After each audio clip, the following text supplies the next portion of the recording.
Welcome back, everybody. We are here again on the Ham and Turkey, another football edition. So the draft has just ended, and my goal is to get through all 32 teams' season outlook and then season look back, and also their draft picks. So today we're going to start with the Buccaneers, and I have my friend Dizzle on today. He is a diehard Bucs fan, and he knows his Bucs football. So I asked him to come on today to discuss what he saw from his team last year, the draft picks. How did he like the draft picks? Going forward, what can they do to get better in free agency? Because free agency still technically isn't over. And then what is his 2020 outlook for his team? So we're going to be talking Bucs football today. So without further ado, we're going to get into it. So I want to first start with your thoughts on how did you guys look. Before I give my thoughts, I wanted you to talk about how did you guys look from like the first couple games, because I watched 8 games in-depthly, and I was able to see pretty much all the news. I didn't watch every game, obviously, but I watched most of your games. But I want to know what you thought of how your team looked at the beginning of the season, and then how did they look towards the end? Well, it was pretty much night and day from beginning to the end, especially from the defense aspect of it. I would say offense has been pretty much the same roller coaster throughout the whole year, where we were very productive, but then we had turnovers. And I think that was the number one leading factor that killed our chances for the playoff, basically. There was at least 4 games we should have won. So I agree. I couldn't agree 1,000% more. The games that I watched, we could just start with the first game. First game against San Francisco. Mm-hmm. You guys were in that game, the whole game. Yes. I mean, because I remember one pick Jameis threw. He was looking Richard Sherman down. They're in zone, and he's staring the receiver down. And of course, Richard Sherman takes it for a pick 6. I mean, and that's the difference between wins and losses. And there was one play that is particular in that game that stuck out, where they were on the goal line and they had a 3-by-1 set, and Chris Godwin was in the slot. And so Chris Godwin ran a shake route, so he ran a little slant under. And so Jameis, he hesitated, and the ball was supposed to come out early. And instead of the ball coming out early, he came out late because he needs to see the receiver. That's one of the things I hate about Jameis. He needs to see the receiver open before he throws the ball. And I feel like that was a lot of the reason he threw his picks, because he got to see them open first. But instead of throwing it with anticipation, he gave that safety a chance to break on the ball, and that was a 3rd down play. And that was the difference between a touchdown and them going for a field goal in that game against San Francisco. And then they were able to run the clock out, and get a good drive off. And I feel like at the beginning of the season, like you said, you guys were in mostly, if not all those games. And like you said, the turnovers, I mean, Jalen has 149 turnover-worthy plays since 2015. That leads all other quarterbacks by 22 plays. And that's just like, that's why you guys are going to be losing. You guys honestly should have won like 11, maybe 12 or 11 games. Yep. So, I mean, as far as the Jameis analysis, I have to disagree a little bit. What Jameis' problem, I thought, was he tried to anticipate too much at times, and that was his biggest trait coming out of college, was his great anticipation. And I think his biggest fault is trusting every single body on the team. Receivers, whether they fresh off of practice squad, he got full trust in them, and he's going to make that courageous throw to them, hoping that they're going to be in the right position. So if you're going back to that play where he was staring down Richard Sherman, and it was, I believe it was thrown into the running back for. Now he's throwing into an outside receiver. Okay. So I'm thinking. I'm playing zone. Okay, I'm thinking of another play there. Okay, yeah. And that was another biggest problem for him as well, too, is he does tend to stare down receivers.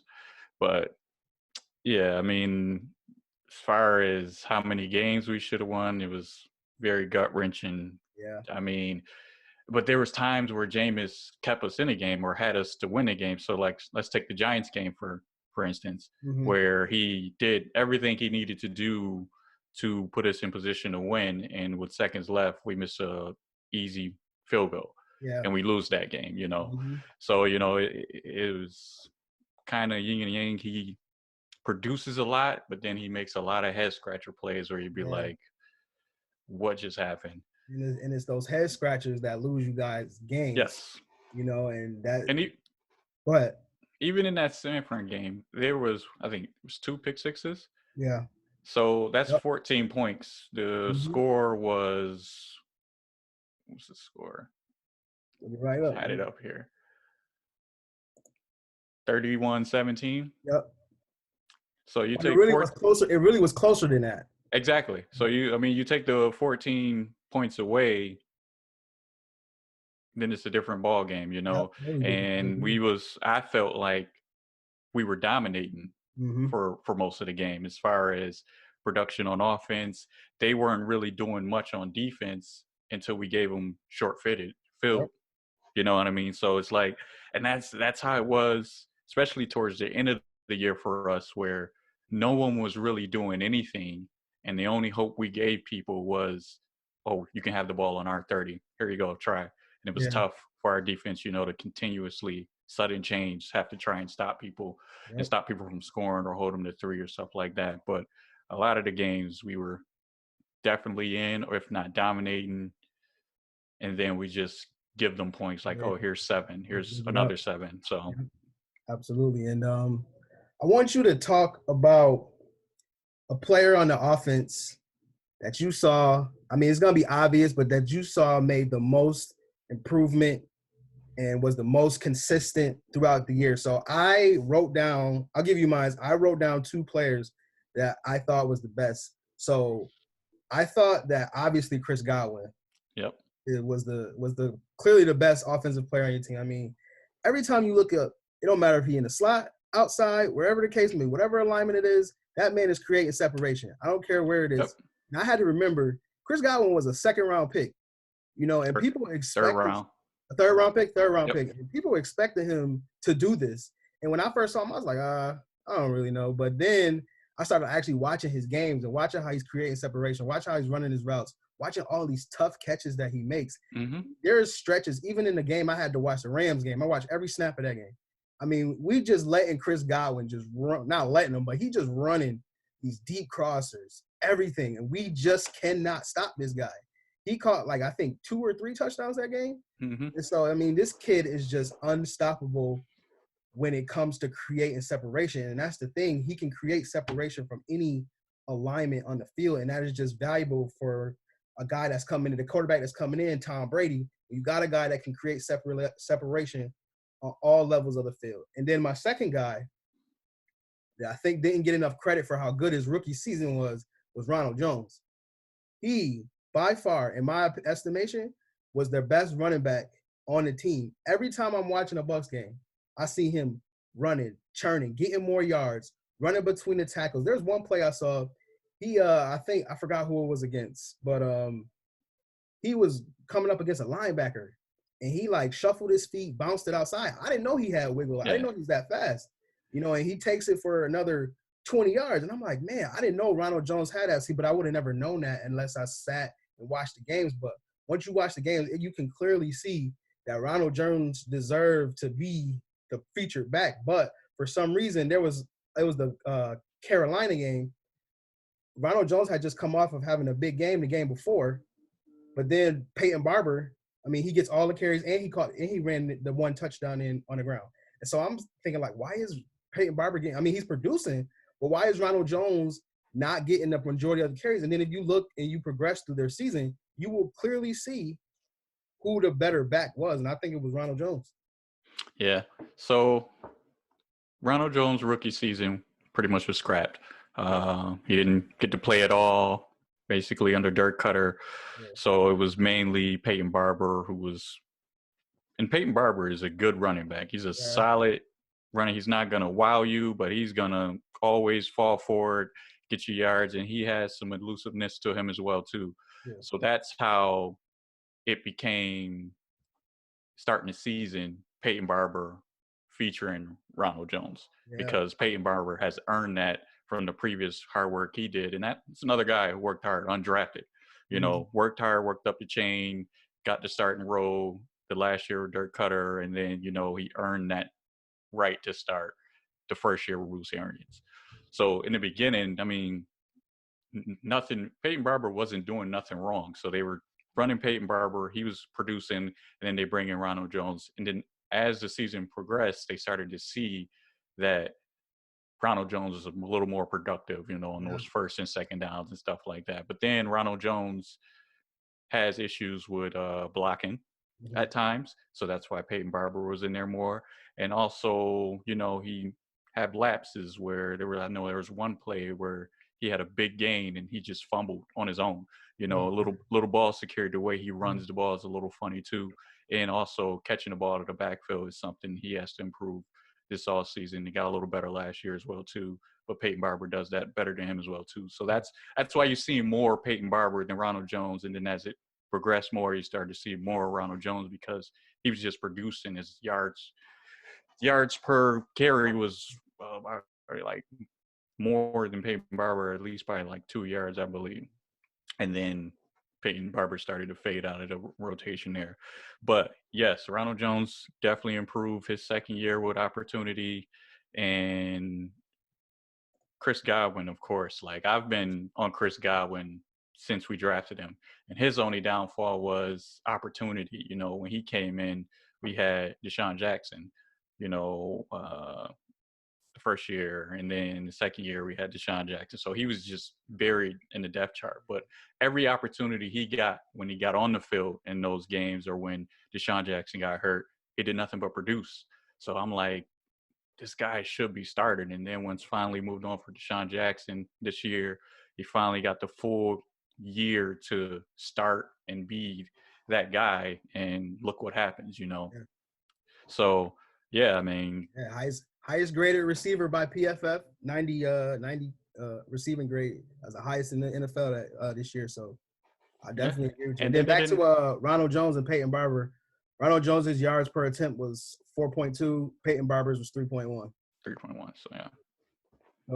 Who was and then we'll get to who was a player before we move to the defense? Who was a player on the offense that you think we needed to see more from? Somebody that disappointed you.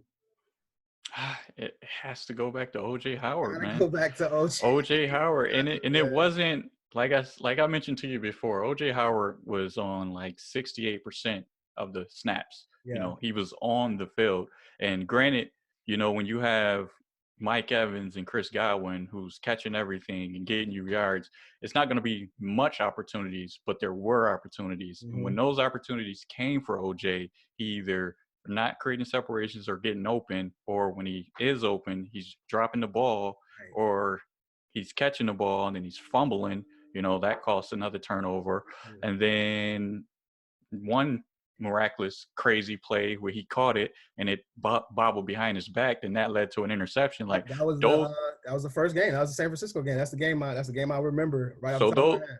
Those type of things, kept burying OJ. Like, come on, bro. Every time we're giving you these opportunities, granted, it's not going to be much, but if you do everything you can on those opportunities, they're going to have to put you in more plays. But if you're dropping the ball every time, not every time, but, doing something that's not productive or not helping the team or costing the team something for most of your opportunities, then the coach, of course, the coach is going to kind of fall back like, all right, we can't really keep going here if he's not going to take advantage of it. So I feel like, concentration at times, and then that probably him not touching the ball as much led to a lot of the blocking lapses that he's had throughout the year as well, too. So hopefully he can zoom in on that, focus on that. And Tom Brady is definitely going to try, get him the ball between that two tight end set between him and Gronk, and not even, and honestly, I don't think Gronk is going to play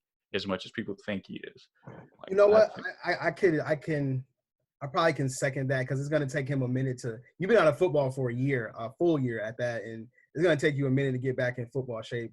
If you see him now, like he still looks pretty small, when Gronk was playing, he was like close to like 280, 270 pounds playing tight end. So it's going to take him a minute to get back in the shape. But to go back to the players that disappointed me, it is no question about it. It's O.J. Howard. Yeah. I mean, the like you said, the blocking lapses, the catching lapses is really what got me, because that's what he's known for. He's known for catching the ball, getting yak, being this ultra uber talented athlete. He runs a 4.5. It's crazy.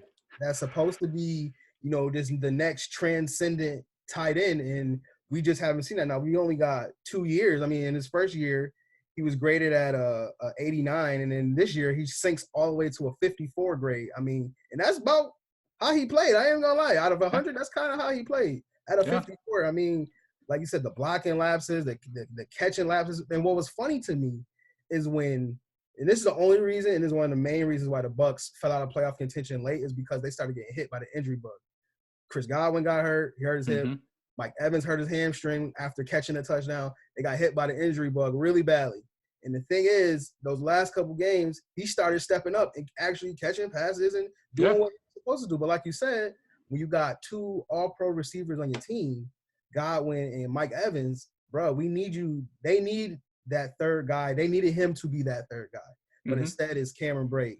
And then down the stretch, it was Brashad Perriman. We need you to be that guy.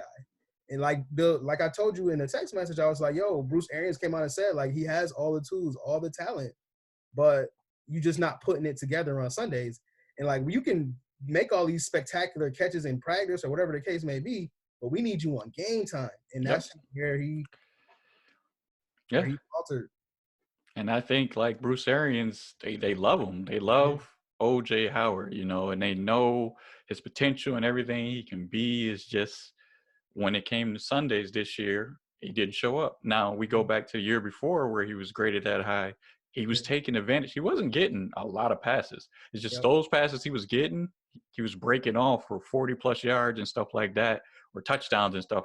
So he was taking advantage of those opportunities he was getting, and then they started featuring him a little more. So it's what's funny is that he had the same amount of catches back-to-back years. He had 34 his rookie year and then 34 this year. But like you said, he was doing more with it. He had 5 touchdowns his first year, 1 touchdown this year. Yeah. So you absolutely right. So that's. But I have faith in him, man. I hope. I know there was rumors about him wanting to be traded and stuff, but I just think you should stay right. I learn agree. from one of the best tight ends to ever do it, and trust me, you're going to get the ball. You're going to get the Tom Brady. If you're open, and that's the great thing about Tom Brady, is like, he doesn't discriminate. He just throws to the receivers he trusts. And if you're open, he's going to throw it to you. Yeah. Now, if he can't trust you, that's where you fall out of the offense. That's where he's not going to take that risk.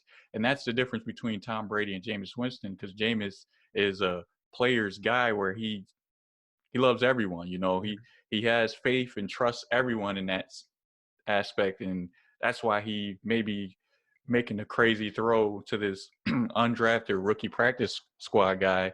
And then we wonder why it got entered, because either the receiver didn't run the right route, or he didn't make the right catch, or he got beat on the route or something like that. But he's putting that trust in that receiver to be where he's supposed to be, and then he throws it to the spot and he's not there. So, but Tom is not going to take those chances. If he doesn't trust you and you're not there, you're not going to get the ball. And that's just point blank, period. And like I told you, I was like, yo, like you said, I don't feel like Jameis is that guy to like hold people accountable, when they mess up a route or when they not I think he is, but it goes so far, it's like you turning the ball over, you're speaking, you're holding me accountable, but he has to hold himself accountable too. So, I mean, he may have said things, but he checked himself first, because his mistakes hurt just as much as the other people's mistakes, if not more. Yeah. So there was probably times where he checked them, but then he realized the conversation comes off like, maybe you need to fix this, but let me start with myself first. I know I need to correct myself. Maybe I can do it better or get it better to you. So it will be interesting to see. And then I just read that, now the Saints are going to sign Jameis Winston. So that is crazy, but hey. I believe in Jameis Winston. Like, I still believe he can be a top 5 quarterback in the league. He can be an elite quarterback. He has all the traits, make all the throws, good pocket presence, is just plagued by turnovers, and that's his only downfall, is the turnovers. I agree So that I circled here. I'm gonna put it in this video so people can see it, but it was the Colts game. That game was a crazy back and forth game. mm-hmm. That man might have made the nicest throw, one of the nicest throws I've ever seen in my life to Chris Godwin on the touchdown, where he just, I don't know how he got it between the safety and that slot corner. I don't know how he got it in there, and he You think darted it. you sure that was the Colts or Atlanta? I think that was Atlanta, the Was one it? you may be talking about. Okay. The one that came across the middle to the left side, and he caught it between the two. They like barely missed, and he ran it for a touchdown. Yeah, it might Yeah, have been. that was the Falcons game. Yep. And I was like, man, I don't know Yeah, how he got that in that. but he made a handful of throws like that, like all season, and that's where they were so torn with Jameis, because you see stuff like that and be like, son, this guy can make throws that not many quarterbacks can make. Yeah.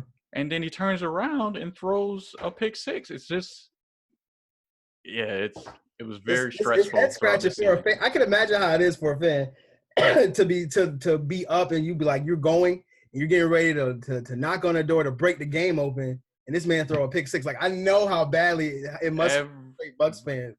Frustrated Bucs fans. Every single play was suspenseful. Like, you didn't know whether it was gonna be a great pass for a touchdown or something, or interception or a pick six. Like, you live with that every single play. That's what's going through your mind, and that is a horrible feeling throughout the whole year when you have a comfortable league and you just can't feel good about it, because you know at any given time there could be a pick six or interception or something that changes the game around. Yeah. And yeah, man, that's. I But want to pivot a little bit to because they need honorable mention, because I don't think they got enough love for how well they played. But I want you to talk a little bit about the outstanding play of the offensive line, because watching them work, I was like, I had to read up on them. First of all, they had been together. That group had been together for a year, so this was their second year. I think it was their second or third year together, and so they kind of had a little bit of continuity together, and you can see it in their pass blocking, because Alex Cappa, I'm not really a big fan of his, but there is something to be said about an offensive line that has continuity and is able to hide one of the weaker members of the offensive line. And so if you just see like the way they pass off blocks, like Donovan Smith, and then I can't remember the right tackle's name off the top of my head right now.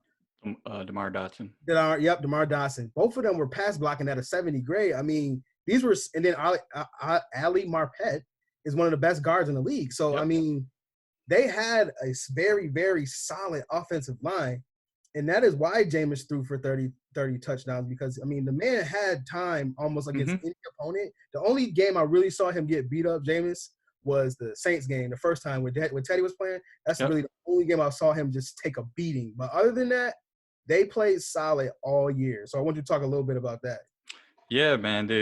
So let's talk about Alex Cappa, though. And I think it was the Saints game where he broke his arm and played the whole game.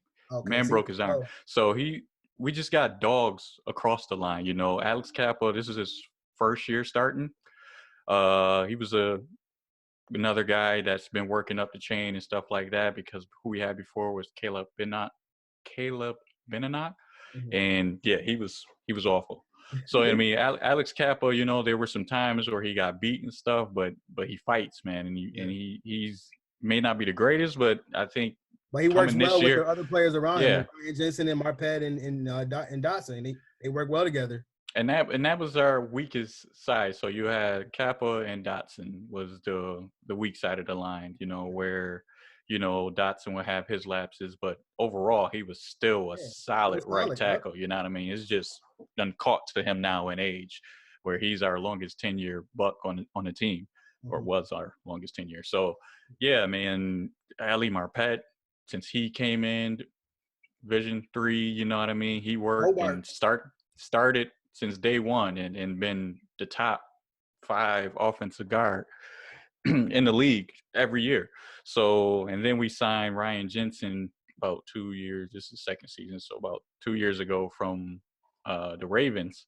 And I mean, he worked his way up too, you know, as far as on the Ravens side, just showing a nasty, that grit. I love his attitude about it to lead the charge. So yeah, and then I know a lot of people get on Donovan Smith's with his inconsistencies, but this year he played a lot better, way better. way more consistent this year. They hate Donovan Smith at PFF. They hate him. They hate him, and I don't get it. So it's like they wanted us to get rid of him, but they like, who do you replace him with? It's not like there's. It's because of the contract he signed. That's why he signed a huge. If I'm not mistaken, he signed a huge contract. It was pretty big, but he also have played every single game since he's been drafted. So I mean, awesome, availability is right up there with your talent as well too. And even when he was hurt a lot of games too, and he played. He made sure he played. So he's always been there, and he'd have his lapses, but overall he's a solid left tackle. Yeah, and I was not mad with the contract.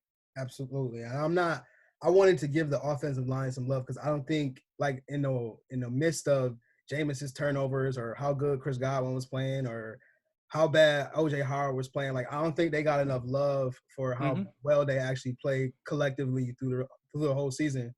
And they deserve love. And, offensive linemen usually don't get a lot of credit some of the time. Nope. And I used to play offensive line, so I know how much credit they do and don't get. So offensive line definitely deserves some credit for how well they played this year. But now I want to pivot to the defense, and I want you to talk a little bit about the defense. Now, by Pro Football Focus, the Bucs had the 8th most valuable roster in the NFL. And if you watch their games, you can see that value. You can see this top 8 ranking. You can see it. And it doesn't show, it shows more on the offense. But if you look at the defense and you look at how many players that they have on their defense, if you have to sit and study them and you like look up their stats and stuff, look at how many solid players they have on their defense, you can make a case that their defense kept them in a lot of games. Oh. A lot of games. Especially towards the second half of the season. Yeah. So in the first half, and for years now, we've always been bottom of the league scoring. People can score on us. We'll average 30 points on offense, but we give up 31 points on defense. So it's just out of the gate by numbers, we lose the game. Mm-hmm. But, this year, I feel like we draft some solid rookies in our draft class last year with Murphy Bunting, Jamel Dean, Devin White for sure. Is it? Oh, please don't forget Carlton Davis. Carlton Davis. I've loved Carlton Davis. And this was his best year because he's starting to learn how not to be so handsy. His problem before was he was too handsy, get a lot of holding calls and stuff like that. And that goes credit to our coaching staff. Our coaching staff is absolutely amazing. And Todd one Bowles, of the best defensive coordinators in the league. Period. Exactly. So I mean, Carlton Davis had a great year this year, and Sean Murphy Bunting. But I will have to give it really to Jamel Dean, man. Jamel Dean. So he didn't play till the Seahawks game where he was thrown in because got roasted. He got roasted. He got roasted that game. Well, he only had like a couple snaps prior to that, and then he learned during warm-ups, Carlton Davis can't go. You're going to be starting now. So they took advantage of that. He's going to have to cover DK the whole game. Yeah. So, 3.65 speed, bro. So you get that, a rookie who have to get thrown into a fire like that. And what he do? He bounces back the second week as the best cornerback for that week. It's the highest graded cornerback for that week as far as not allowing nobody to catch it. And he learned from his mistakes, and he's physical. He tracks the ball very well. Same with Sean Murphy Bunting. He's physical. He tracks the ball very well. And, Jordan Whitehead is another solid safety. He's a hitter. He's not afraid to tackle. He can play coverage very well. It's a pretty good secondary, and we didn't get a lot of credit because, like I said, towards the beginning, they were learning. They were finding themselves, so a lot of things got allowed as far as points and scoring and stuff like that. But towards that second half of the season, it started to shore up where people was not really scoring or was not really moving the ball. And the only opportunities they were getting is for sudden change, where that's hard to stop a lot of times, to limit people to three or less. So I, Yeah. I, I think that is the perfect synopsis of how the defense played. That's perfect. And I like watching the defense from the first 4 games of San Fran, Rams, Carolina, and Seattle to watching the back half of the season and watching how they played to see the drastic. That's how it was. It was a drastic improvement to how they play. And I think a lot of it is contributed to, like you said, the back end. So one of the things that I have learned, working for PFF and studying and stuff is like when everyone is passing in this passing league, you have to have people that's going to be able to cover these wide receivers. And so what the Bucs have done through the last couple drafts, they have thrown a crap ton of resources at safety, at corner, and you see it coming to fruition right now. And if you could watch, because I have 3 players on defense that I wanted to highlight who caught my eye. And so Carlton Davis is definitely one. That's why I said, please don't forget Carlton Davis. Mm-hmm. Carlton Davis and then Jordan Whitehead. Like, you highlighted both those guys. Carlton Davis, I don't know if you knew this, but Carlton Davis and Jamel Dean both played together at Auburn. They started side by side against each other. Yep. And so I thought it was, and I remember watching them, and I'm like, yo, they're tall, they're long corners. I'm like, yo, these dudes are actually nice. And then I saw them both at the Bucs. I'm like, oh, they played together. So I think that also helped them, too, that they both of them came into the league, not together, but they both of them know each other and they played together. And then Sean Murphy-Bunting, I remember watching him at Central Michigan, and he went up against N'Keal Harry. And I was like, yo, he actually isn't bad. He's also another tall, long corner, but they got him to play the slot. And playing the slot these days it's not easy because you have to be quick twitch, you have to be fast twitch, you got to be able to keep up with these speedy receivers. And then, like I said, so going back to the back half of the season, you saw Carlton Davis. He took the most step forward because he ended up, leading the NFL in batted passes. And that's not easy to do in a league where all the rules are built for corners to fail. Right. Lead the league in batted passes. And there's one play I remember watching. I think it's a Colts game. He was playing zone coverage, and he saw a crossing route, and he attacked it immediately. And he swatted it with his left hand, his offhand. I'm like, yo, that is improvement right there. That's how you know somebody's getting better. When they see a route and they're able to attack it with confidence and swat the passway. I said, that's how you know that they're getting better. And I think, and before I let you go, I want to talk about Jordan Whitehead. I watched Jordan Whitehead. I looked at his grades, and his grades are crappy because he can't cover. But look at the San Francisco game and look at how many plays he makes in the run game. He can play that box safety for them, and he can be solid. And he did it a lot through that whole year, just making plays, like you said, making plays in the run game. The only place he struggles is it's tough for him to cover tight ends that they put in big slot now. You got to be able to cover those guys because those guys can run and they can catch. But I remember the one game against Seattle, he gave up that touchdown. I think Jacob Hollister was the one who crossed his face and caught the game-winning touchdown. So that's where he has to get better. But those 2 guys, Jamel Dean too. Jamel Dean was also solid, but those 3 guys are really the key and one of the strengths to the Bucs defense. Dean, Carlton Davis, and Murphy-Bunting, they're outstanding cover guys. Yeah. And I have to check that stat, but I thought Jamel Dean had more pass breakups than Carlton Davis. Jamel Dean was tied with, because I think Logan Ryan led the league. And I think Jamel Dean was right behind him in pass breakups. I'm looking up right now. Hold on, give me 1 second. Coverage. Because I remember I was listening to our podcast, and it was like, look at how much better Carlton Davis has gotten. And I was like, Carlton Davis, I remember that name. And it was like, yeah, he leads the league in batted passes. I was like, he leads the league in batted passes. What? Yeah. Jamel Dean was, right here. Carlton Davis, 18 pass breakups. Jair Alexander's number 2 with 13. Okay. I could have sworn Logan Ryan was leading it. Okay. Cool. Yeah, man. Yeah, they both, and like I said, now that they're both the starting corners, and in the beginning, so we had to get rid of Vernon Hargreaves. So that was another crutch in our defense where we were trying to put faith in him and give him the starting role he's supposed to have, and gotten beaten a lot of times. So we had to move on from that. And I feel like since we did that, that's when it started to turn, where we got rid of Vernon, and now we started to play around with putting Sean Murphy-Bunting on the outside, and, he was playing solid there. And then when we threw Jamel Dean in, now he's like, all right, Jamel, come back second week, and he proved that. So we started throwing him on the outside. And that's when we found that combination where, okay, Sean Murphy-Bunting played a slot and Jamel and Carlton on the outside. And it turned out to be a solid bunch. And they are 3 solid young corners, man. And Yep.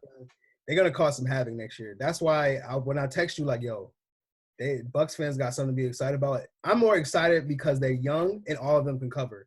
Mm-hmm. You don't find that. All you need in the NFL is average coverage. You don't need above average. It's nice, obviously, but all you need is average coverage play. And if you can get it from 3 corners, it's going to be tough.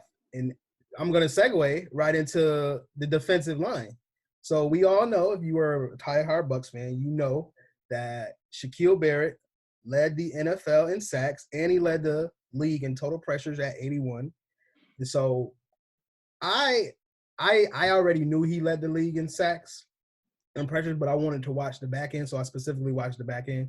So I didn't get a chance to watch him as astutely as I wanted to. But I'll tell you who I did watch astutely.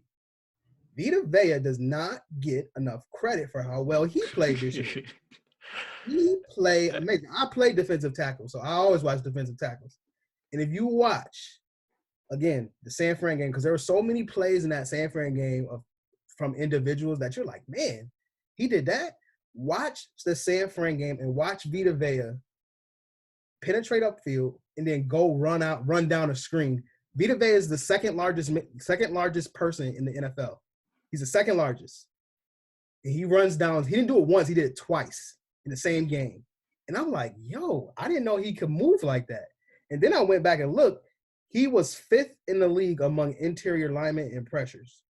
And so I was like, oh, well, he need to give me more in the passing game. But then I started looking. I was like, 56 pressures for an interior lineman. That's actually pretty good. And I don't think his season got talked about enough because, again, there was so much going on with y'all. It was a lot. But you guys have great players. If I'm sitting here thinking about it, you guys have great players on every level of the offense and every level of the defense. And like I said, I think the defensive line, even JPP, with all of what he was doing, I mean, he had 44 pressures. I think that's nothing to sneeze at, especially when that's second on the team. Like, the Bucs have great players on the team, and I just feel like the defensive line also just got lost in the shuffle because of what the offense was doing.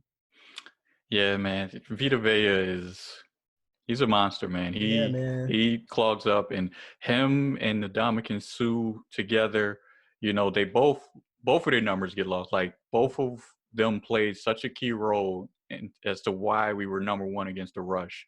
Like, they clog up the middle, along with another underrated name, William Golson. Golson had an incredible year as far as playing a run, getting some type of pressures as well too. Like, that whole unit played very well together. And then you have Shaq Barrett, aka Sack Barrett, coming on outside with pressure.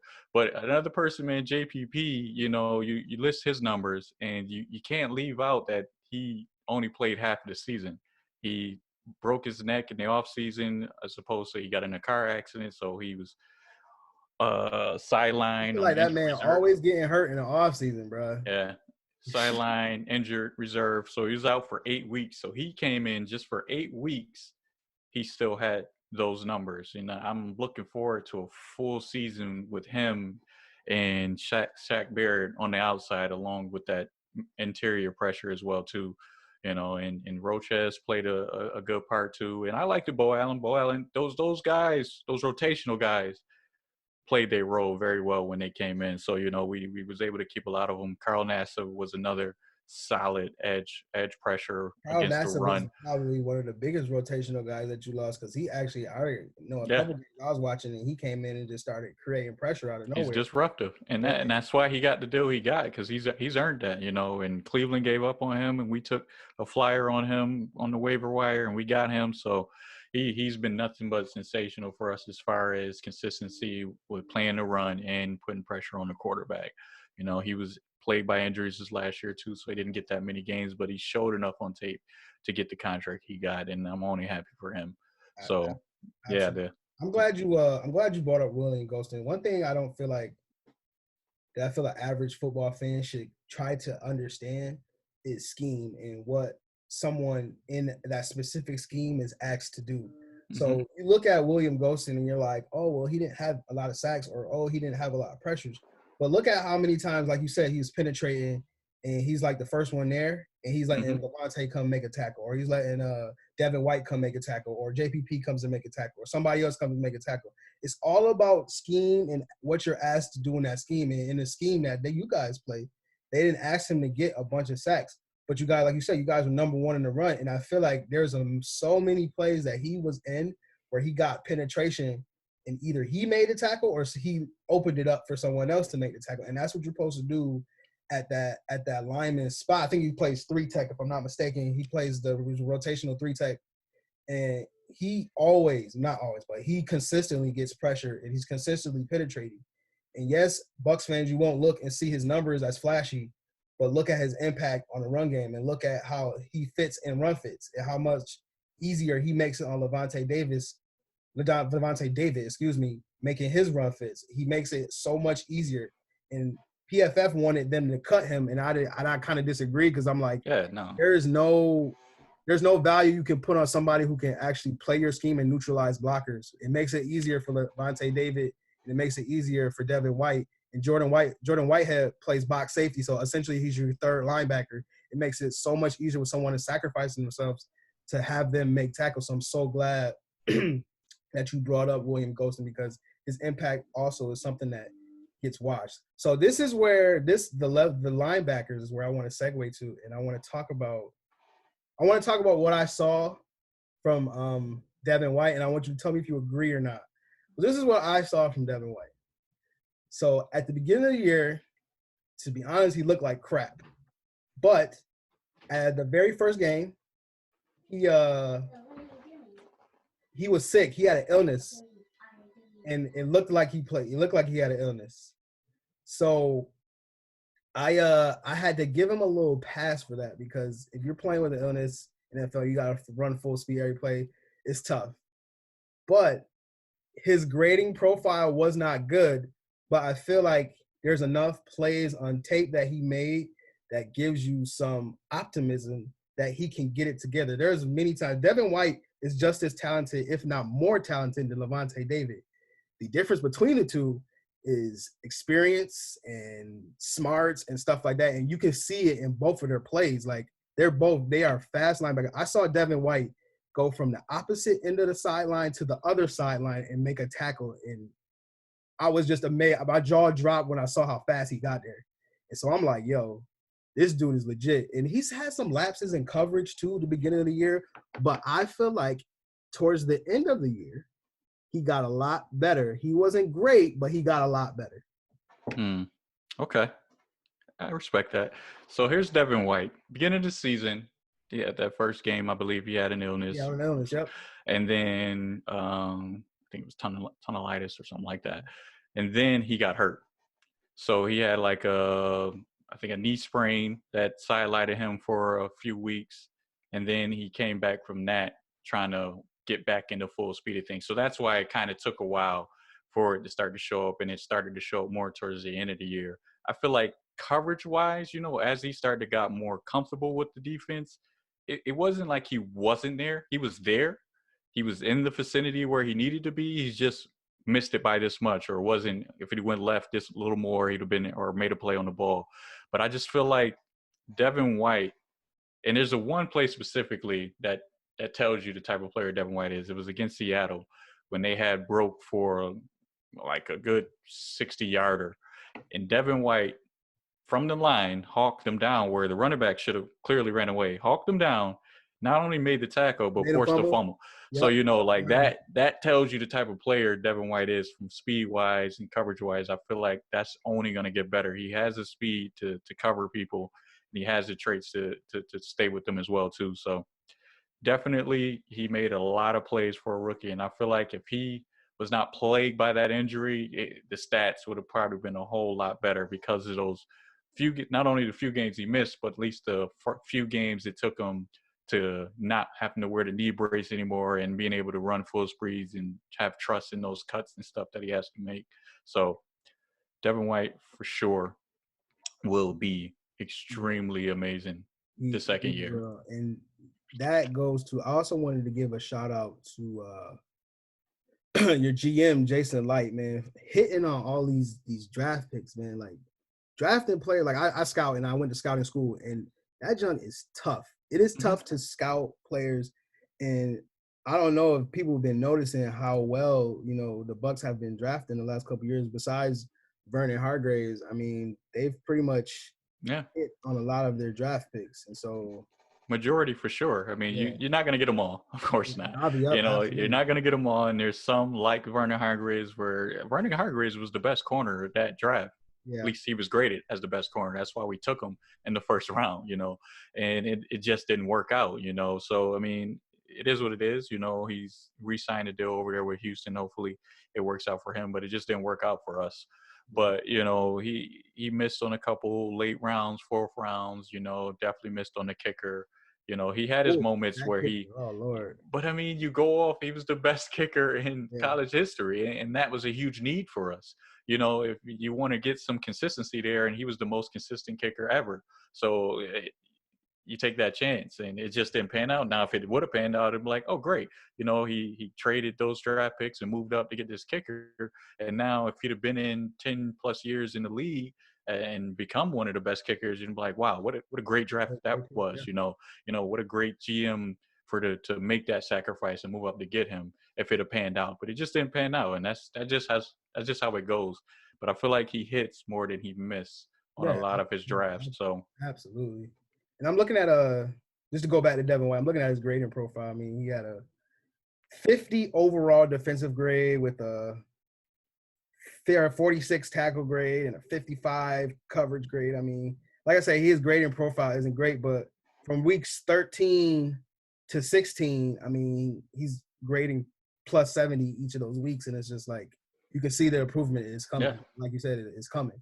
Yeah. So definitely. And before we move on to offseason additions and draft picks, we must talk about arguably the best player on the defense, Levante David. I think there is no question in my mind, even though Shaquille Barrett led the league in total pressures and sacks, Levante Davis, if you watch the film, he is their best player. He has been the best for so many years, and hopefully now in this defense, the stats will get to come more with it, because he loses out on the Pro Bowl every year to other linebackers because they're in the 3-4 scheme, and you know they get the sacks and stuff, so they get to do more to pad the stats where they can get selected in those. Whereas Levante though has always been in a 4-3 for all of his career except for this year. This was the first year he was in a 3-4 and be able to do a lot more. So hopefully you get the recognition along with the, you know, coverage on our team, you know, to acknowledge that he's always been every year consistent, solid tackler. I think he's always been in the top 5 as far as tackles from linebackers every year since he's came in the league, you know, and he's always maybe even top 3 because he always lose behind Luke Kuechly, which is an amazing linebacker as well too. So and Bobby Wagner. So those are the other only 2 who's been above him really in tackles. Yeah, I mean, he had a 89 defensive grade this year, and then in 2017 he had a 90 defensive grade. I mean, he's as consistent as they come. This year he covered at a 91.4 grade. Great in coverage. He's awesome in coverage, and if you just look sideline to sideline. It's beautiful. Like that's if you want to learn how to play linebacker, or you want to watch somebody emulate your game after him. Watch how he looks, diagnose plays, and just go after and get it. And see what makes it good is not only does he have the athleticism, he now he's came in the league in 2012. He's been in the league for 7 years. He now has the FBI, the football instincts, to just go after and just play. That is a scary comment, and that's what I see for Devin White. They kind of have the same makeup, and they do the same things well. They're kind of the same linebacker, honestly. And that's why it's scary to think of what their outlook and their trajectory could couldn't be because, like I said, I mean, Levante David only been in the league for 7 years.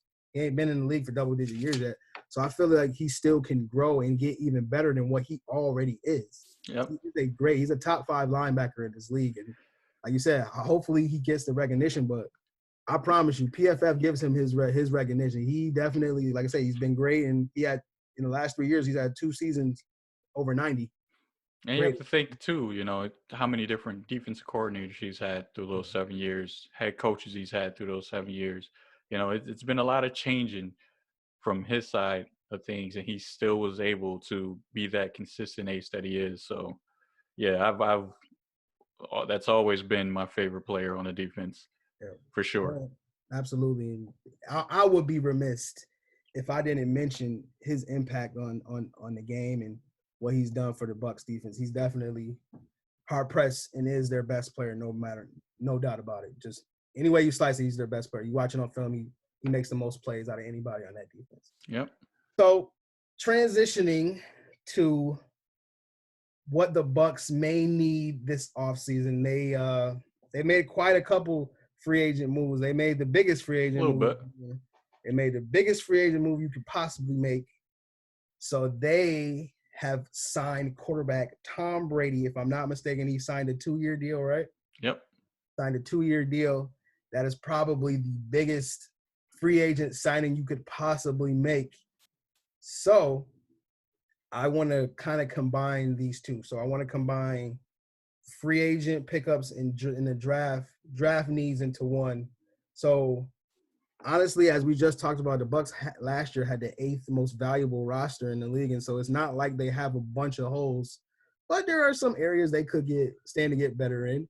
And obviously, Tom Brady makes them a heck of a lot better at the quarterback position. He's been the highest graded quarterback for the last 3 years running, takes care of the football, makes smart decisions, gets it where it needs to be, when it needs to be there, which is a very underrated skill.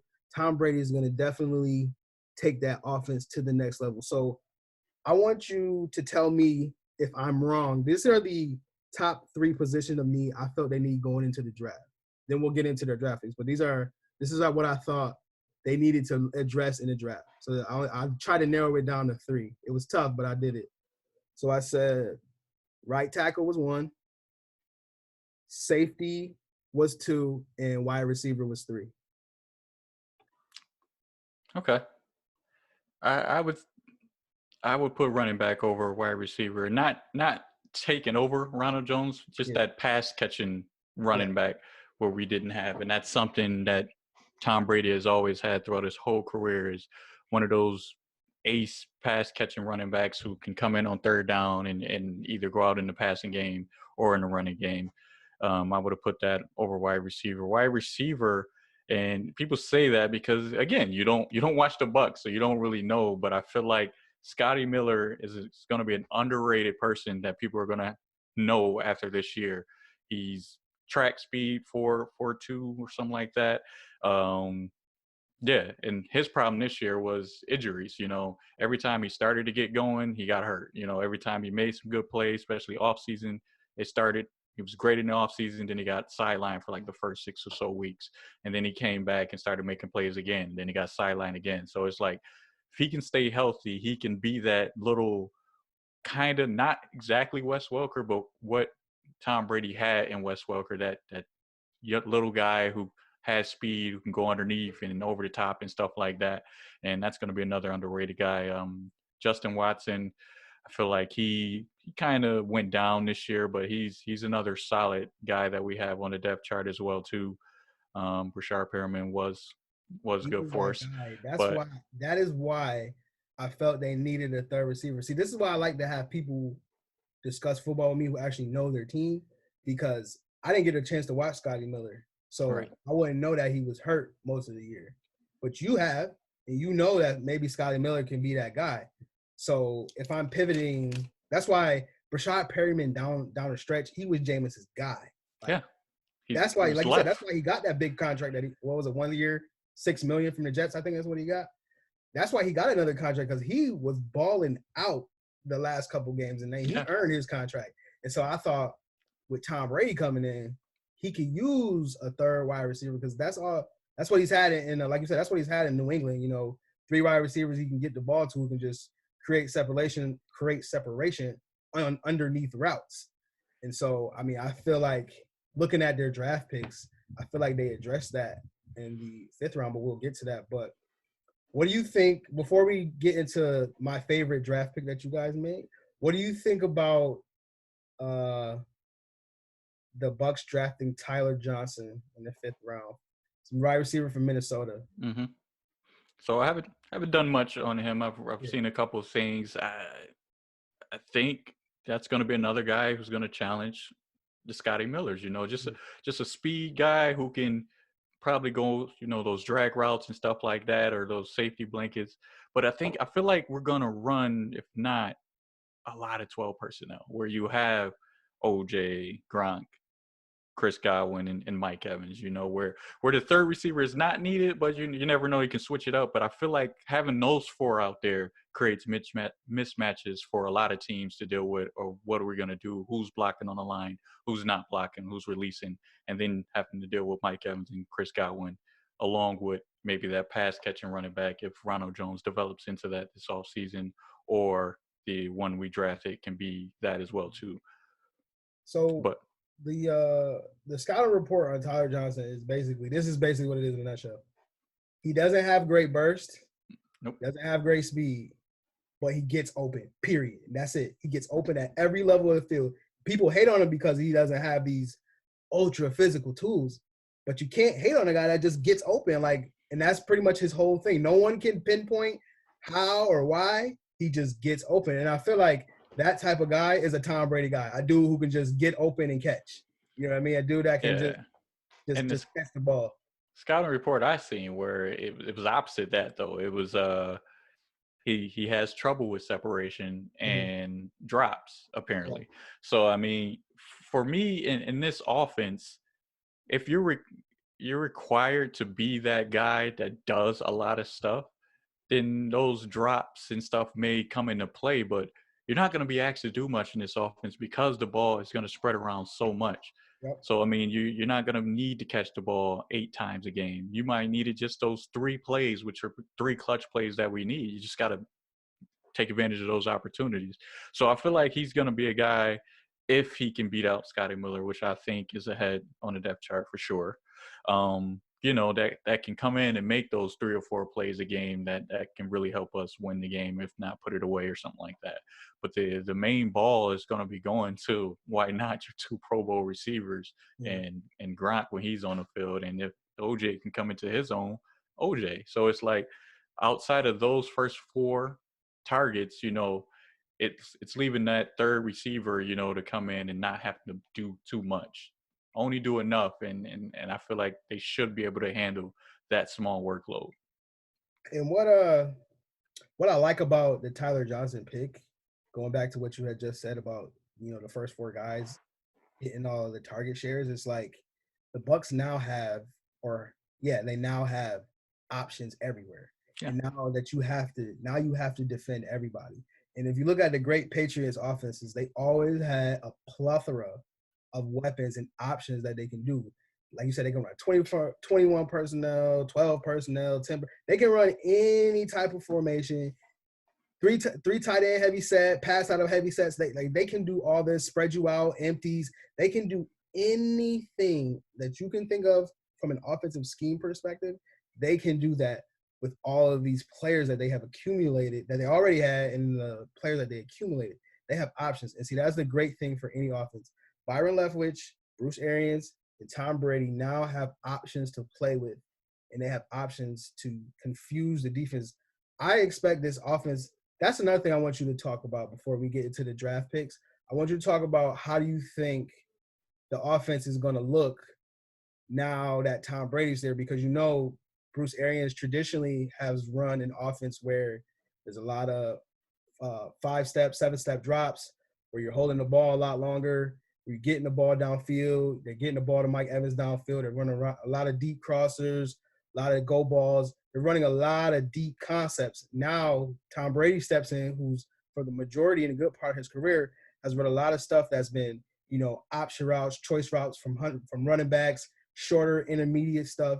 So now Tom Brady has always predicated himself on getting the ball out quick before the defensive rush comes. Talk to me a little bit about how you think the offense is going to look now that Tom Brady and BA has to work together now. I think it's going to be a blend of both. So, I mean, Bruce Arians said it best. Like his offense isn't just deep routes. There's a lot of times where, that a deep route is the option. He just wants you, if there is a deep route option, throw it to that guy, get a big chunk play if you can. If you like the matchup, take the matchup. But, there's a lot of intermediate or short underneath routes that's built into those plays as well, too. He's just had a lot of quarterbacks who would rather just not take those checkdowns. They would rather just wait for the big option to come and throw it in there. But those options has always been built into the plays. So I feel like now that you have a quarterback where you don't have to coach the checkdowns and play smart and take what the defense gives them, it just opens it up. I think it's going to improve Bruce Arians' offense to add this blend because he's never had a quarterback who has that perfect dink and dunk per se. I mean, he doesn't dink and dunk, but he's very efficient. He gets the ball out quick. So he's never had a quarterback in his offense that relied on that type of gameplay that can also throw it deep as well. And I think when you have that blend, it makes it very hard for defense, especially up front, to figure out how they're going to actually attack them. If you want to send everybody, you can dump it all. Or if you like the one-on-one matchup, when you start one-on-one with Mike Evans or Chris Godwin, I like that. So I'm going to wait a little bit more. And that's where our offensive line come into play. He was ranked like 10th against the pass, where it's going to give them enough time to wait a few more seconds to take that deep route option. That's why Jameis had a lot of yards last year, because he was able to get that out to those deep options. And I think Tom Brady is not afraid to throw those deep options. Last year, who was those deep threats? And those brief moments that he had deep threats, he threw it to him. He was tied in the league last year with Jameis on tight windows, 20 or more yard throws. So it's like, it's not that he doesn't throw them. Just with Tom Brady, there has to be a trust factor. If I don't trust you to throw it deep, I'm not going to throw it deep, because that's a risk of an interception. So, now that he has more receivers that he can trust me, you're going to see go back to when he had Randy Moss and look at that year, where he had that deep threat he can count on. How many dink and dunks did you see that year? He still did them, but when he had opportunities to throw it to Randy Moss, he threw it to Randy Moss. So it's just going to be the same situation here, but now he don't just have one player, he has multiple deep threats, especially along with Gronk too. So it's going to be a great blend for sure. I think that's a great point you brought up about Randy Moss, and when he actually had like a plethora of weapons. Because if you really look at Mike Evans' build and you look at Randy Moss, how Randy Moss played, they kind of do the same kind of thing. Yeah. At the same type of level of production. So I can definitely see both Chris Godwin and Mike Evans both going over 1,000 yards again, being top 5 graded receivers again, because Tom Brady is going to only elevate their level of play, and he's the GOAT. So you're gonna raise your game because you don't want to let the go down. And this is probably like this next 2-year window. It's probably the best window the Bucs are gonna have for winning a Super Bowl. And I don't see why they can't though. I honestly, I would try to nitpick it. Maybe youth, maybe the only thing that's gonna keep them from winning it. But they got the coverage, they got the pass rush, they're gonna have the weapons, they got everything that's needed to make a Super Bowl run. So BA's going after it. He's gonna go get it. So I'm excited to see what this offense, and I agree with you. I think they're gonna do a bit of both with blending the short concepts and the deep concepts. They're gonna have to. I mean, they're gonna have to. When you got the greatest quarterback to ever play the game, arguably, on your roster, you got to do some of what he did well, and that's kind of what Peyton Manning did when he went to Denver. A lot of those offensive coordinators had to adjust their playbook to what Peyton Manning did great, and you're gonna have to do that. So I definitely agree with you 100%. So now I want to pivot to these draft picks, the draft picks that you guys made on Friday and Saturday, Thursday, Friday, and Saturday. So, like I said, my number one need for you guys was tackle. That's what I felt.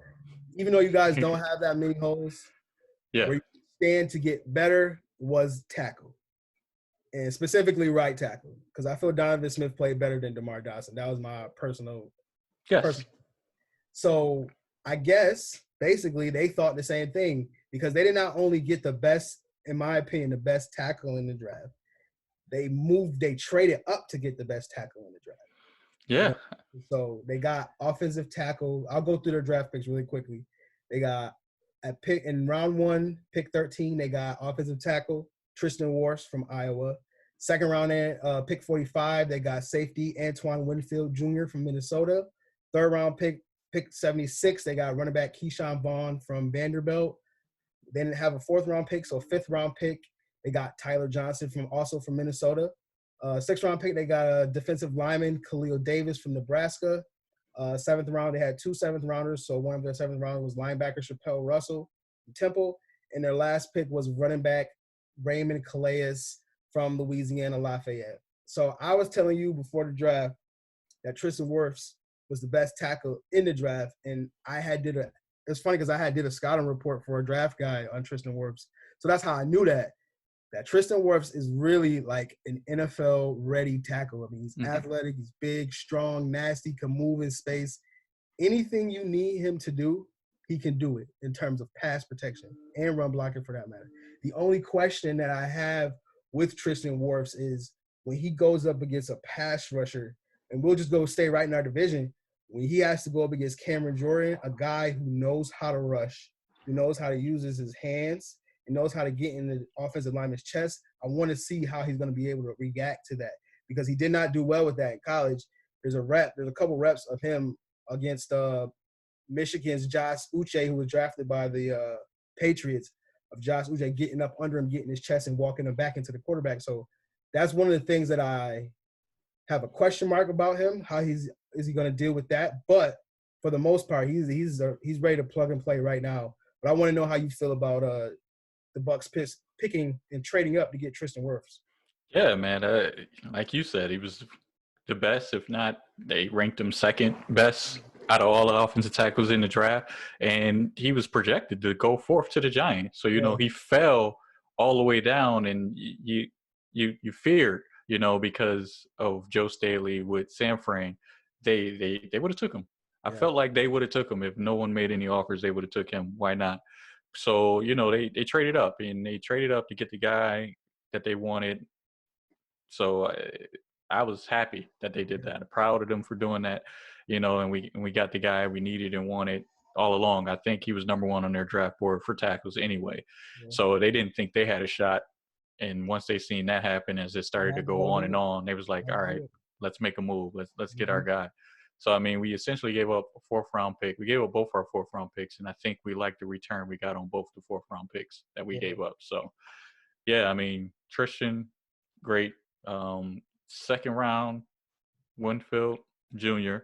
Yeah. Didn't know much about him, but started to read him more, and the guy is just a ball hawk, man. His dad played. Yeah, his dad played. Yes, yes, dad played. And they also brought up the stat that his dad actually picked off Tom Brady. That's crazy. Oh. So, yeah, and this guy he had 7 interceptions that last college year, and he's just always around the ball. He's not just one position. You can put him in the slot, you can put him on the line and stuff. He's not scared to tackle. You can put him all over. And they had the comparison where he's a mixture of, Honey Badger along with I forgot the other safety and just Honey Badger Jefferson. Alone is enough. Yeah, so he's a great pickup for us, and just the attitude, aggressive, those ball hug guys. And I think we just got a bunch of those guys on the defenses, which makes me excited. It's just from all the way from our corners to our safeties, it's just aggressive guys who's good at tracking the ball, if not patting it down, trying to go get it. So that's only going to boost us. And I hope in that room that we're able to get Justin Evans back, because he's another freakish athlete who's just been plagued by injuries. But when he was on the field, he was super duper productive.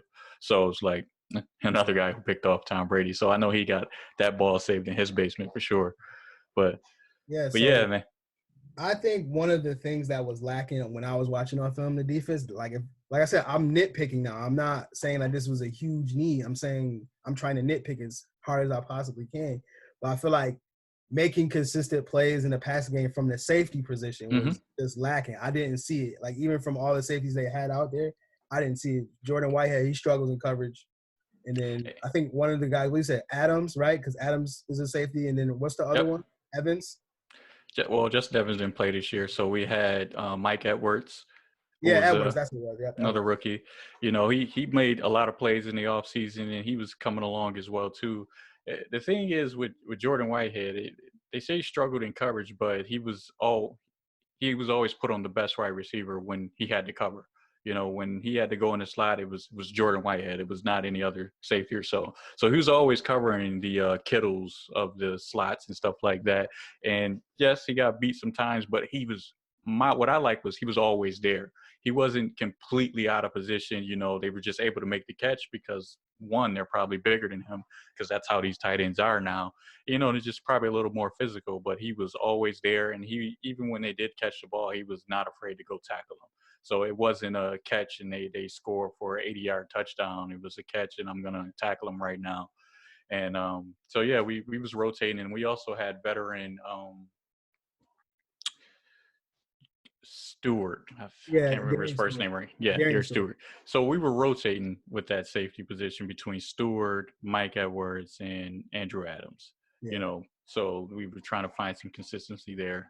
And hopefully, like I said, if we can get Justin Evans back along with Winfield, it's just going to be a nice group for us and a huge plus on the defense. I agree 100% about Winfield. And this is his scouting report. It says Winfield may not be the most physically gifted safety in the class, but he makes up for it with how well he understands the game. No safety in this class has better instincts than him, and that goes a long way. And like I said, that's what I felt was missing. Just somebody back there that can just make plays. You know what I mean? That's just gonna go around, roam, and make plays. And Antoine Winfield Jr., he can go in a slot, he can cover, pick out, like I say, 7 interceptions. He can go get the ball, take it away. Just another guy that can go and make plays in that secondary. And that's what I definitely thought that was lacking from him. And that's just, like I said, it's just going to make another great defense better. I mean, their defense was ranked 15th last year, and it's just like, and that's, I don't feel like that's it's skewed to me. How they play, I think. To me, the rankings is so skewed because of, one, okay, how it started with who we had back there with Vernon Hargreaves, trying to figure that out and trying to get right and getting the rookies more up to speed. And then two, our quarterback had 35 turnovers. Yeah. And set a record, I think, for 7 pick sixes in one season. Yeah. So that makes it hard on a defense to be great if they have all these sudden changes and, you know, people can score within 30 yards or so.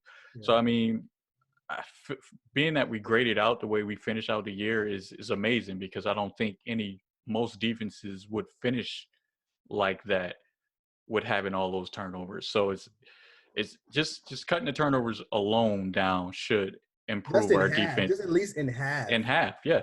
It should improve our defense drastically. Making people go to whole field is a big difference. I agree. I couldn't agree more. And so you said a couple seconds ago, you said that you wanted a running back to challenge Ronald Jones, and I think that's kind of what their thinking was too.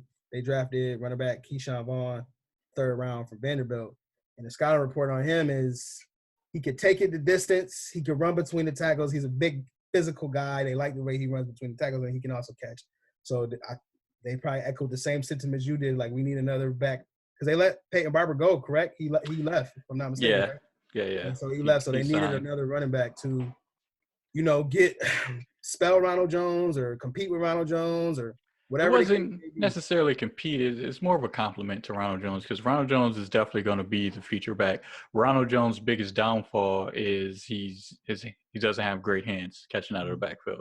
He had a lot of times where he drops the ball, and before he's been coached up, he had a weird way of catching the ball, you know, as the coaches were saying, like he caught the ball in a most awkward way. So he's improving on that. So they wanted to get a more sure person who can catch out of the backfield. And I felt like Darway, gonna butcher his name, Right. Wale. Right. He Yeah. was a solid third down back too, and Yo, the he reason made a why lot of plays on the low. Yo, he made a lot of plays. But the reason why he got the time he got was because he was the best pass blocker out of all our running backs. So on third down, he was big because he can pass block along with catch out of the backfield better than all our other running backs as well too. So that's really where the challenge is going to come, is between Keyshawn Vaughn and Darwin. Not really Ronald Jones. It's more, we need another running back to complement Ronald Jones. So that's just more weapons for Tom Brady to play around with. So and then pick with their 6th-round pick, they took a defensive lineman, Khalil Davis from Nebraska. And the backstory on them is he actually has a twin brother who they played together with. And so they say that this brother right here, Khalil, he is super athletic. And so they say he has a lot of traits that can be honed and coached, and he could be a great player one day. So that pick screams to me is like, we're taking a flyer, but this guy can develop into something. Because, Ndamukong Suh is 33. So he's getting up there in age. So this guy, the next 2 years, y'all going to make a run. Obviously, y'all going to make a run at a Super Bowl the next 2 years. So, I mean, in 2 years, maybe this guy is the next replacement to Ndamukong Suh, because just as a sidebar, Ndamukong Suh, he made a lot of plays last year too. And they may not have shown up on the stat sheet. Yeah. But he made a lot of plays too. He was a huge priority for us in the offseason to re-sign. It was him, JPP, and Shaq Barrett as far as on the defensive front. We were trying to make sure we bring all those guys back. But he played it, like I said earlier, he played a huge role in the running game. It was a big reason why we was number one against the run between him and Vita Vea up the middle. But the guy we draft, Khalil Davis, I think his brother got drafted by the Steelers. Yep. Out of Nebraska. Who else is from Nebraska? You have Levante Davis and Ndamukong Suh. So, those are two guys that he looks up to as well, too, to just come there and learn and soak up as much as you can. But it was more of a depth pick since we lost, Bo Allen. Yeah. We was able to bring back Roches, but, we lost Bo Allen. So he's going to hopefully be a great rotational player for us, can add that depth for us. Absolutely. And so we got this 7th-round pick, Chappelle Russell. I haven't done any research on him, but what the pick is screaming to me is Kevin Minter is 29, but Kevin Minter actually played really solid while Devin White was out. He played really solid. So made a lot of plays. Yeah, and this screams to me that, hey, we need more depth along this linebacker room. So another young guy, and they always say that if you get in a player or a linebacker from Temple, they're gonna be tough. So you can never have too many of those guys in your linebacker room. So that's what that pick screams to me. And then the last pick they made was running back Raymond Calais from Louisiana Lafayette. And I had an opportunity to watch him because I had to do a lot of these out-of-conference games, these non-FBS games, FCS games. I had to do a lot of these. Actually, Louisiana and Lafayette had 3 players that got drafted. They got 2 linemen that got drafted, and they had and this guy, Raymond Calais, got drafted too. So, I mean, this pick screams to me more competition. This guy can catch out of the backfield too. He's kind of smaller, but he definitely has some burst. He definitely can take it to the house. I definitely remember that. He can run it between the tackles too. So, I mean, it's just more depth. Yeah. Adding. He's a change of pace guy. All of our other running backs, as far as the one we drafted is, the one we drafted is like a north-south runner. He's stick his nose down, go forward. Ronald Jones is the little shifty, but he can run between the tackles as well too. And this guy is just more of a change of pace. But I mean, like Bruce Arians said, he consider him a joystick, because he can do so much with him. He can, kick return, punt return, wide receiver, running back. He's going to have fun trying to find a role for him because he can do so much in so many different roles and so many different type of trick plays that you can come up with that involves him with that speed and being able to create space, separate, and take one to the house as well too. So, yeah, that's and he's going to be depth for us, challenging TJ Logan, who, like I said before, he got hurt last year. So he was brought in because he was drafted in Arizona by Bruce Arians, and he liked him over there, but he got hurt that year too and couldn't play. So he brought him in, and he's a pretty solid punt returner, kick returner for us as well too. There you go. And then can substitute sometime in the run game or catching out of the backfield too. So these last round picks is just more from a depth standpoint, development. See if we can turn them into something and find a role for them. Yeah. And by them trading their fourth round picks, that shows that they know that they were only they really don't need a bunch of players in this draft because they know they only a couple players away from being a top team in the NFC. Not in the NFC, in the NFL, period. NFL, yeah. So they know their window is here. Their window is here now. And so if I'm looking at all these picks, I would say for the most part, you guys, just with Wirfs, Winfield, and Tyler Johnson alone, those are all slam dunk picks. If Tyler Johnson can beat out what you say his name, Scotty Miller, Scotty Miller, yep.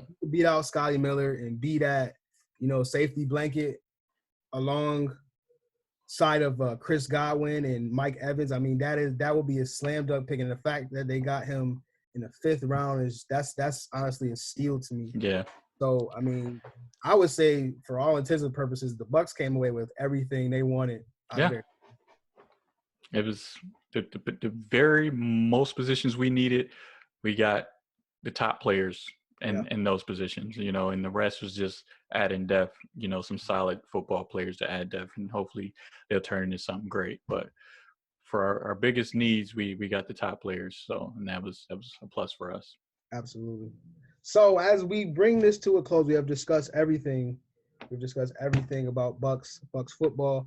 I want you to now give me your 2020 prediction for your team as as they have made all their offseason moves, all their draft picks.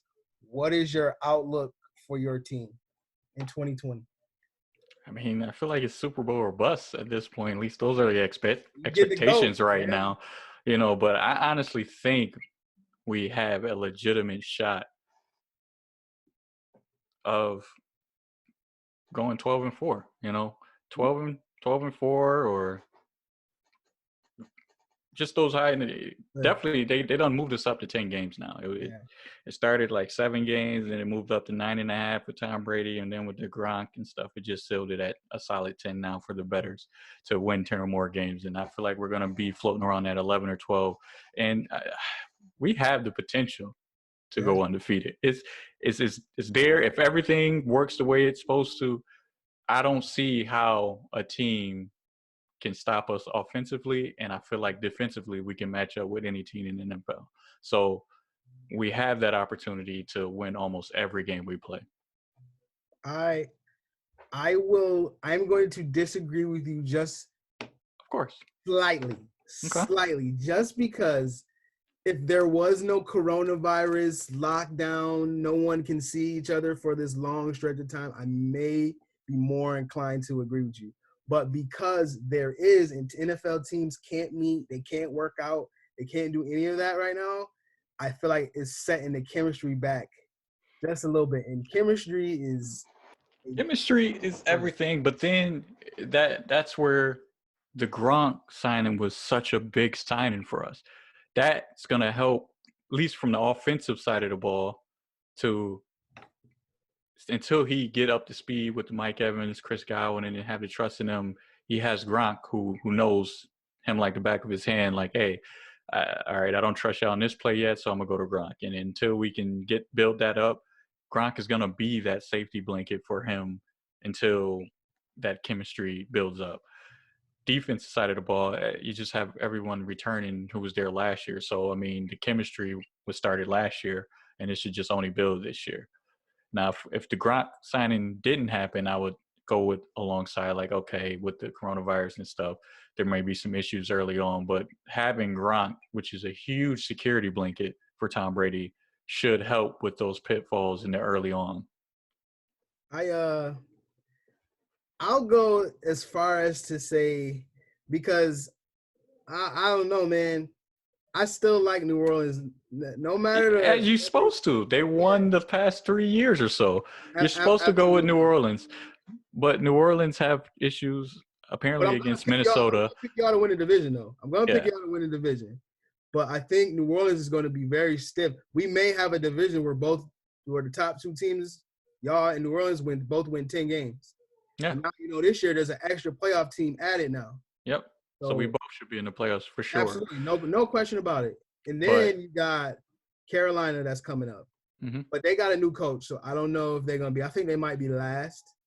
And then you got who's the other team? Oh, Atlanta. I'm not even worried about Atlanta. They still trying to get together and trying to rebuild and all this. Well, they got like 11 first-round picks as they starters, as people point out, but there's a reason why they're all on that team now. But even so, I mean, the division is going to be tough. I think Atlanta could still make a push. They turned it around towards the end of the year. Carolina is probably going to have the biggest because there's so many changing parts due to this coronavirus stuff. It's so much stuff they have to work out completely, from a head coaching, coordinators, new quarterback, a lot of players departure on the defense, new players in. So if they can turn it around, they're probably going to be pretty solid as well too. But yeah, I mean, you have to give it to Saints. They've been winning it, so of course they should be the favorites. But I honestly think we gave them trouble with Jameis Winston. You did. So I agree. Yes, you did. I can only imagine what the Tom Brady matchup will be like in a Gronk. So it's going to be interesting for sure, and it's going to be must-watch TV. Exactly. Both games will definitely be televised games because they will definitely be.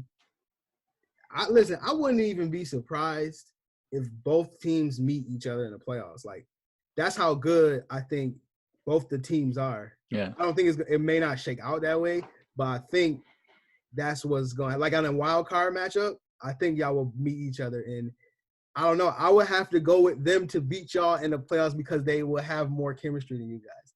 I don't know. I like the pieces. I don't know, man. They don't know how to win in the playoffs. Right. They don't. That's a good point. They don't. But even so, I don't think we would meet, even if we do come in as wild card, because of how the playoff is structured. Depends. I guess it all depends on how it shakes out where we place, because 2 is not going to play 3. So we'll see. But honestly, in the playoffs, I think that's another where the Gronk signing comes into play too. Like, playoff Gronk and Brady is historically the best duel ever in the playoffs, so having that in this playoffs against teams coming down to the wire is going to be huge, being that all of our guys have never been in the playoffs for the most part. You have some veterans who came over, who won Super Bowls on previous teams, but for the most part, no one on our team really has been in the playoffs, and that's going to be new for them. But when you have leaders like Tom Brady and Gronk and all the other, JPP is another huge leader on the defense as well too, from a vocal standpoint and leadership. It's going to play a big role when it comes playoff time. So I got full confidence in us to get it done this year. And then it's in Tampa. It's just a lot of things lined up for it to happen this year, and I kind of believe in when stuff fall into place like that, it's meant to happen, man. And I think it's meant to happen this year for us to be in the Super Bowl. So that's your prediction, Super Bowl. Super Bowl. I think we should win it all this year. I love your confidence in your team. And listen, I really can't sit here and be like, oh, well, you don't really have any. Nah, you got legs to stand on. I can't sit here and be like, you don't have any crutches to stand on. Yeah. Like you said, their roster is built to win now. So I'm not going Super Bowl. I'm not going that far now. No, it's a lot of people that's not, There's only a handful, like the Skip Bayless, who definitely, because it's Tom Brady, is saying Super Bowl. And you got a couple other people who's saying Super Bowl as well, too. But it's all about track record of how awful the Bucs has been over the years. And people can't wrap their mind around saying Tampa Bay in the Super Bowl. Mm-hmm. So it's just going to take some time to get used to it. But once the season started and games start rolling, I feel like a lot of people are going to start changing their tune around week 8 or so, when you got a good handle on what the Bucs are and how they play. And if we're undefeated up until that point, which would say a lot, because we play a lot of tough teams this year, but most of our tough teams we play are home opponents, like Green Bay and Vikings and Kansas City. So if we come out on the better half of those, I mean, I think a lot of people will be changing their tone, and depending on how we beat them as well too.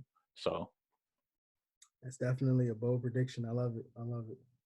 Well, I appreciate you coming on today and discussing Bucs football. I was really excited to do this today because this is the second of many football podcasts, and I can't really find a lot of people that can discuss football astutely without making me upset. So, so I appreciate you coming on, and I just want to let all of the viewers know that the Ham and Turkey is in podcast form, and you can find it anywhere that you listen to your podcast. The Ham and Turkey is everywhere you listen to your podcast, and if you could subscribe and like to the Ham and Turkey YouTube channel. So again, I thank my guest Dizzle for coming and discussing Bucs football today, and hopefully we have more topics to discuss. And our next video will probably be a Bills team preview and a Bills draft preview. So again, like this video, subscribe this video, share this video, and I appreciate everyone for tuning in today to the Ham and Turkey.